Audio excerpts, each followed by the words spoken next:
18 ఏళ్ల క్రిందట నాగార్జున హీరోగా వచ్చిన 'మన్మధుడు' సినిమాను అంత తొందరగా ఎవ్వరూ మర్చిపోలేరు. ఈ సినిమాలో సోనాలి బింద్రేతో పాటుగా అన్షు అనే మరొక భామ కూడా నటించింది. 'మన్మధుడు' సినిమాతో కావాల్సినంత గుర్తింపు తెచ్చుకుంది ఈ ముద్దుగుమ్మ. వెంటనే ప్రభాస్ హీరోగా వచ్చిన రెండో సినిమా 'రాఘవేంద్ర'లో కూడా ఈమె నటించింది. ఆ తర్వాత ఎందుకో తెలీదు కానీ ఉన్నట్లుండి తెలుగు సినిమాలకు దూరమైపోయింది అన్షు. ఆ తర్వాత అక్కడే ఉండి చదువు పూర్తి చేసుకుని తాను పుట్టి పెరిగిన లండన్లోనే సెటిల్ అయిపోయింది అన్షు.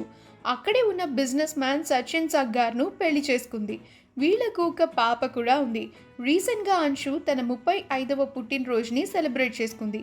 ఫ్యామిలీతో కలిసి చేసుకున్న ఈ సెలబ్రేషన్స్కి సంబంధించిన ఫొటోస్ ఇప్పుడు అభిమానులను ఆకట్టుకుంటున్నాయి. ఈ వీడియోలో అన్షు బర్త్డేకి సంబంధించిన ఫొటోస్ని మనం ఇప్పుడు చూసేద్దాం. ఈ వీడియో కనుక మీకు నచ్చినట్లయితే మీ అభిప్రాయాన్ని కామెంట్స్ ద్వారా మాకు తెలియజేయండి. మా ఛానల్ని సబ్స్క్రైబ్ చేయడం మర్చిపోకండి.